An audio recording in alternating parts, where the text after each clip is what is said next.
तो dear students, मैं आपका अपना फैकल्टी मेंबर कृष्णा आज अगली वीडियो में आपका स्वागत करता हूं आस्था एकेडमी के यूट्यूब चैनल पर। तो आज हम पशुपालन की तीसरा वीडियो है। तो इसमें हम बात करेंगे चारे के ऊपर। जो चारा पशुओं को जो समय के उपरांत दिया जाता है, जब समय नहीं होता उनको हमें कंजर्व करके रखना हो, जिसमें पोषक तत्व पर्याप्त मात्रा में रहें, तो उसको हम हे और साइलेज के रूप में एकत्रित करके रखते हैं। तो उस टॉपिक पर बात करेंगे। तो सबसे पहले हम साइलेज को लेते हैं, इसके बाद हम हे के बारे में बात करेंगे। तो साइलेज से क्वेश्चन किस तरह से आते हैं, पहले हम इस पे बात कर लेते हैं। अगर आप यूपी बोर्ड का एग्जाम दे रहे हैं, बोर्ड परीक्षा वाला, तब आपसे या तो लघु उत्तरीय में पूछा जाएगा, अति लघु में तो नहीं आएगा, लघु उत्तरीय में आएगा, क्योंकि इसमें थोड़े टॉपिक की जो हेडिंग्स हैं वो ठीक ठाक रहती है कि साइलेज क्या है, इसके प्रकार लिखिए, ठीक है। तो इस तरह से, क्योंकि इसमें 3-4 हेडिंग आ जाती हैं, आती है बहुत अच्छा साइलेज, तो उसमें से क्वेश्चन किस तरह से बनते हैं। शॉर्ट में अगर क्वेश्चन बनेगा तो इसका क्वेश्चन आ सकता है, एक तो पीएच से आ सकता है, एक तो नमी प्रतिशत से आ सकता है, इसमें नमी प्रतिशत कितना बन जाता है, दूसरा आ सकता है फसल कौन सी इंपॉर्टेंट है इसके लिए, ठीक है, और फसल में कौन सा पोषक तत्व होना चाहिए, ठीक है। तो 4 तरह से इसमें से शॉर्ट क्वेश्चन बन सकते हैं, छोटे क्वेश्चन जो आपके बहुविकल्पी में तो आ जाएंगे, और या फिर अति लघु उत्तरीय में आ जाएंगे। लेकिन ये जो क्वेश्चन आपका है, जो प्रश्न है, ये आपका लघु उत्तरीय में पूछा जाएगा। दीर्घ में आने के चांसेस कम रहते हैं। दीर्घ में क्वेश्चन वो आता है जिसमें 200 वर्ड से ज्यादा क्वेश्चन, 150 वर्ड से ज्यादा लिखना हो, ठीक है। तो ये चारों टॉपिक इसमें कवर करे गए हैं, छोटे मात्रा में इसको लिखा गया है ताकि हम इसको जल्दी से तैयार कर सकें, ठीक है। तो पहले तो यही जान लेते हैं साइलेज है क्या, ठीक। तो यह विधि जिसके द्वारा हरे चारे अपनी रसीली अवस्था में बिना पोषक तत्वों के नष्ट किए हुए बिना, जिसमें जो भी इसमें पोषक तत्व पाए जाते हैं, जैसे सबसे ज्यादा इंपॉर्टेंट इसके लिए होता है कार्बोहाइड्रेट, तो कोई भी ऐसा न्यूट्रिएंट जो उसमें पाया जा रहा हो उसका ह्रास ना हो, उसको खराब ना किया जाए, उसको सुरक्षित रखकर जो चारा असमय में उपयोग करा जाता है उसको हम बोलते हैं साइलेज, ठीक है। ये लिखा है, बिना पोषक तत्वों के नष्ट किए हुए बिना सुरक्षित रखे जाते हैं, इसको साइलेज कहा जाता है। अब ये तो हो गई डेफिनेशन इसकी। उसके बाद इसको जिस विधि से बनाया जाता है, जिस गड्ढे में रखा जाता है, तो उस गड्ढे को क्या बोलते हैं, साइलो, ठीक है। साइलेज से ही वर्ड निकला है साइलो, तो कुछ इसमें इंपॉर्टेंट नहीं, बस आपको अगर आएगा तो आप कर ले जाएंगे, बस ये याद रखना साइलो उसको बोलते हैं। अब इसमें इंपॉर्टेंट क्या क्या है, कौन कौन सी बातें इसकी जो इंपॉर्टेंट होनी चाहिए ए बनाने के लिए, साइलेज बनाने के लिए। सबसे पहले इसमें नमी प्रतिशत, ये वाला साइलेज वाली फसलों में 30 से 40% शुष्क पदार्थ। ये क्वेश्चन आपका शॉर्ट में पूछा जा सकता है कि अगर साइलेज के लिए हम उपयुक्त फसल का चुनाव कर रहे हैं तो हमें शुष्क पदार्थ कितना होना चाहिए, उसमें नमी प्रतिशत कितना होना चाहिए। ये एक क्वेश्चन शॉर्ट में भी बनता है। अगर पूरा क्वेश्चन पूछा जा रहा है लघु उत्तरीय में, तब आपको ये पूरा सब लिखना है। तो इसमें पॉइंट वाइज लिखे हुए मैंने सबसे पहले इसलिए उठाया क्योंकि ये इंपॉर्टेंट है। उसके बाद 60 से 70% नमी होनी चाहिए, ठीक है। तो यहाँ से नमी वाला क्लियर हो गया आपका। नमी कितना होना चाहिए, 60 से 70, और शुष्क पदार्थ 30 से 40, क्योंकि जितना नमी होगा तो उसके बाद बचा हुआ सब मटेरियल जो भी होगा शुष्क पदार्थ में होगा।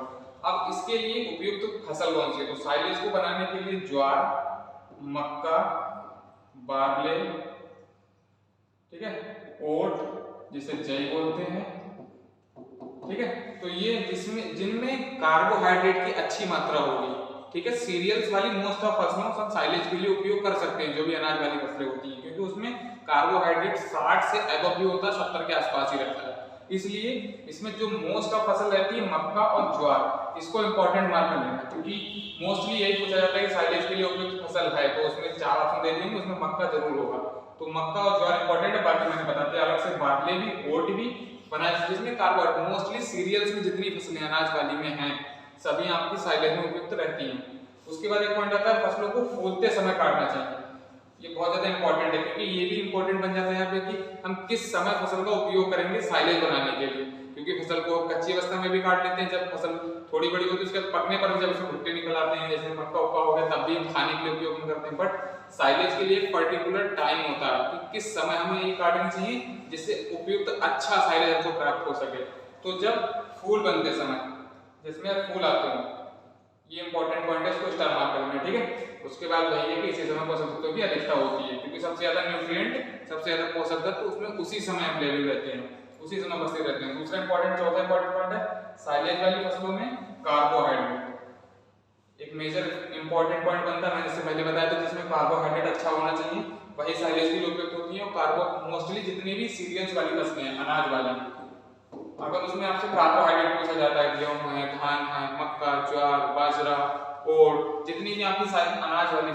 उसमें सब में 65 से 70% कार्बोहाइड्रेट पाया जाता है। अगर वैसे क्वेश्चन आ जाता है कि कैटेड में कि मोस्टली अनाज वाली फसलों में कार्बोहाइड्रेट की मात्रा, तो उसमें ऑप्शन जरूर होगा 65 से 70 के बीच में ही ऑप्शन होगा, इससे इधर उधर नहीं होगा। तो वही यहाँ पर पॉइंट है कि साइलेज वाली फसलों में कार्बोहाइड्रेट अधिक होना चाहिए, एक कंडीशन है इसकी। उसके बाद साइलेज वाली फसलें ठोस तने वाली होनी चाहिए, कुछ खास इंपॉर्टेंट नहीं है बट याद रख लेना। साइलेज 45 से 60 दिन में तैयार हो जाता है। समय भी पूछ लिया जा सकता है कि साइलेज को तैयार होने में लगने वाला समय कितना होता है, या कितने समय में साइलेज तैयार हो जाता है, तो ये भी इंपॉर्टेंट है ना, 45 से 60 दिन में। बट ये वाला समय जो है ये वेरिएशन हो सकता है यहाँ पे 45 से 60 है, तो हो सकता है कि वो 40 से 50 कर दे या 50 से 60 कर दे, 50 से भी 60 कर सकता है। तो इस वाले समय में वेरिएशन रखना, इसका एवरेज निकाल लेना, ठीक है। 50 दिन मिनिमम एवरेज इसका रहेगा। अगली स्लाइड पे चलते हैं। साइलेज के प्रकार। साइलेज के प्रकार में आता है पीएच के आधार पर कि मतलब अच्छा साइलेज कौन सा माना जाएगा और बेकार साइलेज कौन सा होगा जो हमें उपयुक्त नहीं होगा। तो सबसे पहले पीएच के आधार पर इसको डिवाइड किया गया है। वेरी गुड साइलेज, ठीक है, मतलब बहुत अच्छा साइलेज। पीएच इसका कितना होना चाहिए, 3.5 से 4.2। पीएच के आधार पर सार्वभौमिक विवरण दिया गया है इसका। उसके बाद इसमें अमोनिया नाइट्रोजन की मात्रा 10% से कम होती है। तो यहाँ पर अगर आपको लघुत्तरी में तो आपको बस टाइप लिखने हैं, जिसमें 4 टाइप दिए हुए हैं, बहुत अच्छा साइलेज, अच्छी साइलेज, मध्यम और खराब। उसके बाद इसमें एक एक लाइन भी दी हुई है पीएच के आधार पर, अमोनिया और नाइट्रोजन की मात्रा के आधार पर, वो मैनेज कर देना है इसमें, ठीक है। उसी तरह से अच्छा साइलेज जो गुड साइलेज है उसका पीएच 4.2 से 4.5, उसमें अमोनिया और नाइट्रोजन की मात्रा 10 से 15% तक होती है। अमोनिया और नाइट्रोजन ये इतना इंपॉर्टेंट नहीं है जितना इसका पीएच है, तो इसका पीएच आपको याद रखना है और पीएच भी आपको लिखने, अगर पॉइंट इस तरह का क्वेश्चन आता है तो लिखने जरूर है। उसके बाद मध्यम साइलेज आता है, जिसको फेयर साइलेज इंग्लिश में वैसे लिखना चाहो तो ऐसे लिख लेना कि अगर वहां पर क्वेश्चन आ जाता है कभी कभी टर्मिनोलॉजी को परिभाषित करके लिख देता है, फेयर साइलेज लिख के आ जाएगा, फेयर मतलब ऐसे भी लिख के आ सकता है। तो थोड़ा सा ध्यान रखना है क्योंकि कई चीजें ऐसी जैसे बर्डीजो कैस्केड लिख के आ जाता है ऐसे करके, बल्कि ये इंग्लिश का वर्ड है, बहुत सारे वर्ड है, कलिंग लिख के आ जाएगा। कलिंग क्या होता है, कलिंग बल्कि इंग्लिश का वर्ड है। कलिंग मींस वही होता है, मैंने कल बताया था आवांछित वस्तुओं को हटाने, इसलिए कुछ टर्मिनोलॉजी ऐसे याद रखना जो सीधे सीधे हिंदी में कन्वर्ट कर दी जाती है, तो उसको विशेषकर ख्याल रखना क्योंकि एग्जाम में इस तरह के कर्म हो सकते हैं, एक दो मिल जाएंगे आपको देखने को। उसके बाद आता है खराब साइलेज, बैड साइलेज। इसका पीएच 4.8 से अधिक होता है, मतलब लगभग 5 से अधिक ही होगा, ठीक है। उसमें इस तरह से भी एक क्वेश्चन अलग से इसलिए बनता है क्योंकि खराब साइलेज का पीएच कितना होगा, दो इंपॉर्टेंट स्टार मार्कर लेने, सबसे ऊपर वाले सबसे नीचे वाले, या तो ये पूछेगा सबसे अच्छी साइलेज का पीएच बहुविकल्पी में अगर आता है, या तो ये पूछेगा सबसे बेकार साइलेज का पीएच, मध्यम में तो नहीं पूछेगा। और अगर क्वेश्चन लघुत्तरी में आता है तब आपको पूरा लिखना है, ठीक है। तो उसके बाद अगले चलते हैं, ए के बारे में बात करेंगे।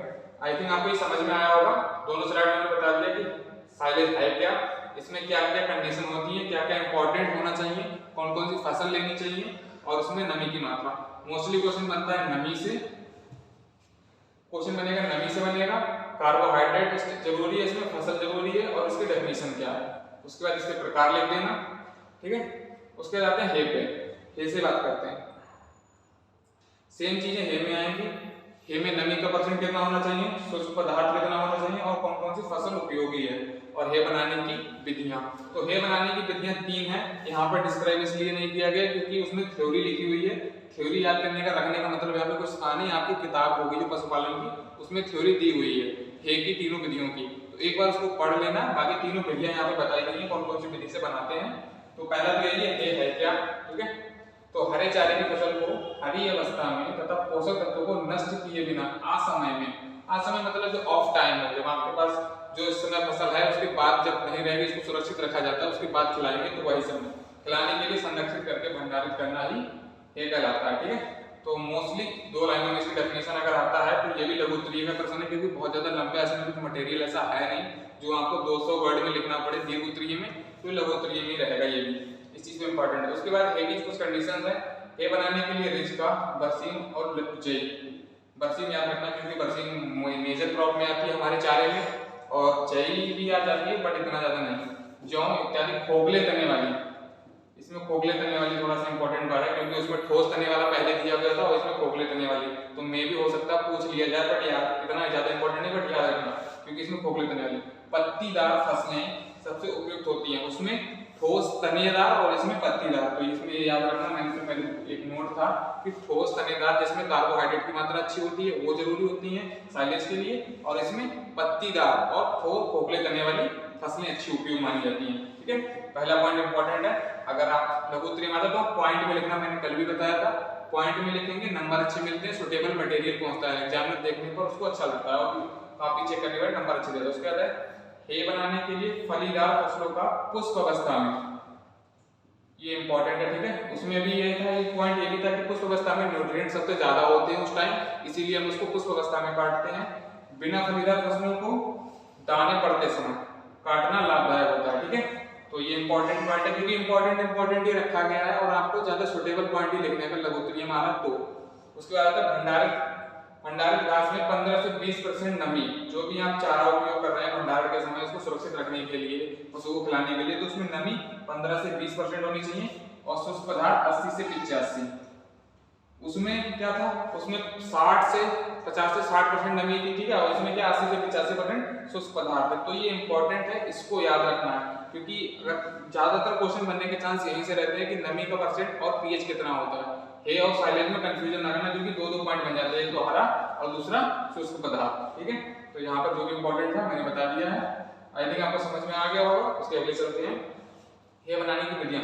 इसको यहाँ पर डिस्क्राइब करने का मतलब, पूरा विस्तृत करने का कोई मतलब नहीं था, क्योंकि उसमें बहुत सारा दिया है, केवल हिंदी में दिया है। तो आप एक बार किताब खोल के देख लेंगे इसकी विधियां। बस ये याद रखना कि तिपाई विधि से, फार्म बाड़ विधि से और धरातल विधि से, 3 विधियों से हे बनाया जाता है। फसल मैंने पहले बता दी है। ठीक है, खोखले तने वाली पत्तीदार फसल उपयोगी होती है, जिसमें फली बनते समय कुछ भी अवस्था में। ठीक है, तो विधियां जो है एक बार आप देख लेना किताब से, वहां पर विस्तृत दी हुई है, इसको यहाँ पर लिखने का मतलब नहीं था। तो आई थिंक आपको वीडियो समझ में आया होगा। अगर वीडियो अच्छा लगा हो तो वीडियो को लाइक करें और चैनल को सब्सक्राइब करें। Thank you.